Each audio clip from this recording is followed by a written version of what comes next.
আর এখানে কিন্তু প্রচণ্ড জোরে হাওয়া বইছে। এইদিকে মোটামুটি আমার টুপি খুলতে পারছি না, এত অবস্থা। কি বলো, এই যে সামনে আমাদের অটল ট্যানেল, আর এখান থেকেই একটা বীজ তৈরি হচ্ছে দেখতে পাচ্ছ। আর এখানে এই দিক দিয়ে এই যে অটল ট্যানেলের বীজ, আর বীজ থেকে ঘুরে ঘুরে এদিক দিয়ে আসছে আমরা সবাই। আর সামনে পাহাড়টা দেখো, চারিদিকে পুরো বরফ জমে আছে, আর এখনও কিন্তু হালকা হালকা স্নোফল হচ্ছে। আর এদিক থেকে আমরা আগে চলে যাব, আমাদের গাড়ি এখন এগিয়ে গেছে, আমরা এই হেঁটে হেঁটে যাচ্ছি আস্তে আস্তে। আর ঠান্ডা যদি বলি, ঠান্ডা কত ঠান্ডা এখন, -22 টেম্পারেচার, -22 ডিগ্রি। আর নিচের এখানে দেখতে পাচ্ছ জল, আবার হাওয়া আবার নেমে যাচ্ছে।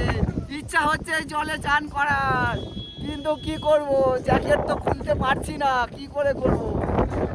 এখানে চিকচিকি উড়ে যাচ্ছে, চারিদিকে কিন্তু গাড়ির লাইন এখনো বয়ে আছে আস্তে আস্তে। আর সামনের দিকে সবাই নেমে যাচ্ছে, সামনেটা গিয়ে দেখাবো।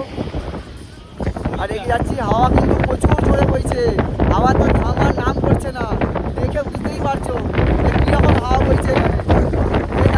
উড়িয়ে নিয়ে চলে যাবে, আমাকেই উড়িয়ে নিয়ে চলে যাচ্ছে। যে জলটা ঠান্ডা, কতটা ঠান্ডা আমি হাত দিলে হয়তো বুঝতে পারবো।